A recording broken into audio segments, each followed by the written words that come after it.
Really delighted to be here, and thank you for the opportunity to give a talk on improving solid pulmonary nodule assessment with optimized CT scanning protocols. What I would like to start is I would like to start with the basics that I think is quite trivial for this audience. But first of all, we are starting with detecting a nodule. Once the detection takes place, then we want to classify it, characterize it by identifying the volume. And this is coming, of course, from the size of the nodule. And then once the volume is identified, then the time kicks in. And what we would like to do is we would like in the course of this time to, as quickly as possible, identify if this nodule is slow growing and maybe the risk of malignancy is relatively low. Maybe it's faster growing, and everything above this would be the higher risk of malignancy. Now, let's say that the ground truth is somewhat here for the defined lung nodule.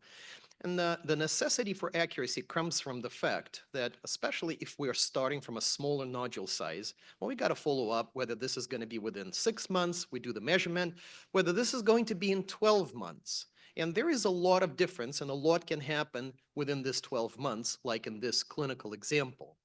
Now, the bigger part comes from the fact that we've got to be accurate. Whether we're using AI, whether we're using CAD systems, the necessity is for us to be as accurate as possible, because unless we are, and there is a certain deviation in the precision, and we are not exactly identifying the size, well, there can be a situation, for example, for the 6 millimeter nodule, that it might take us into several categories with the course of time. And the reason why we follow up and we wait for 6 or 12 months is so that we're waiting for this growth of the nodule to outgrow our ability to detect it accurately. And I think that there is a better way to do this. So that's what we decided to do. So we took a CT scanner, so our CT scanner, we got the KIBA recommendations as a standard because this is the existing protocol. And we also took the default protocol that was available on the scanner. For every diagnostic scanner come with some defaults.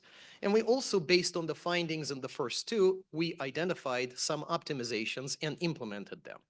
Now, all of those protocols were within the guidelines, and they were under 3 milligray, so that they all fall into the category of the low-dose CT. We took the Phantom that was available to us and in collaboration with Acumetra. So that Phantom was with 80 ellipsoids, acrylic ellipsoids, and we focused on the ones that are 6 millimeters in size. Now, you might ask me a question, why 6 millimeters? And I prepared to answer this because, well, first of all, the larger the nodule, we know the prognosis gets worse.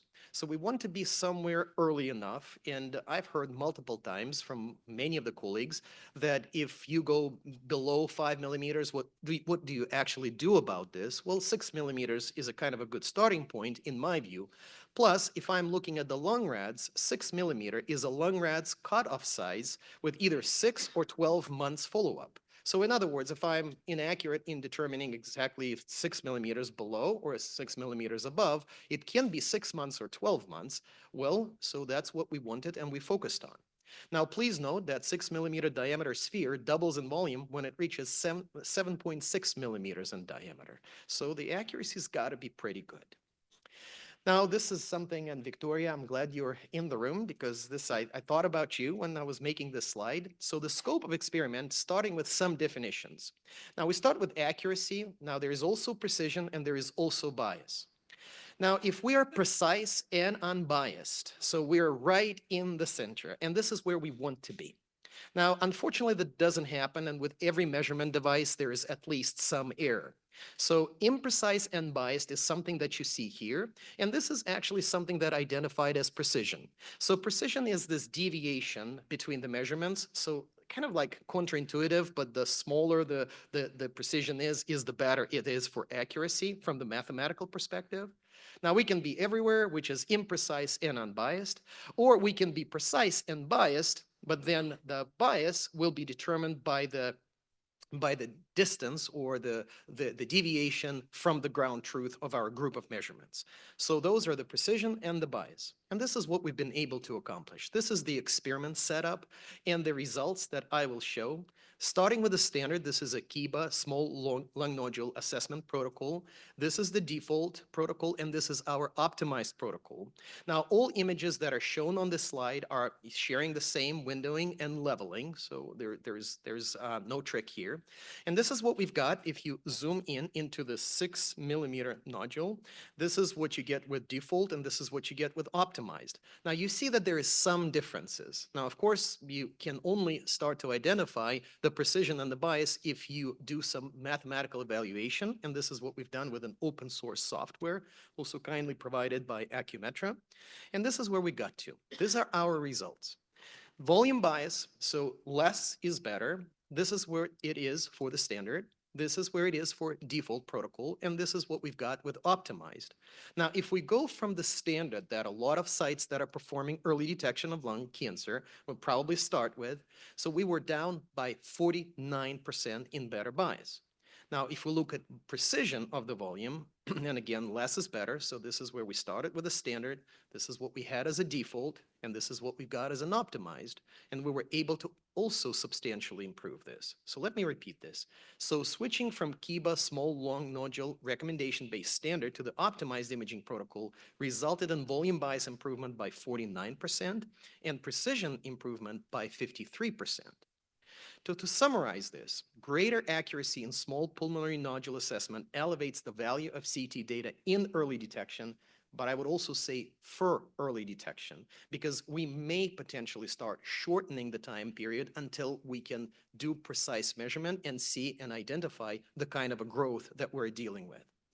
CT scanners imaging protocols, they have the potential for more accurate assessment, and especially for small off-isocentric nodule sizes.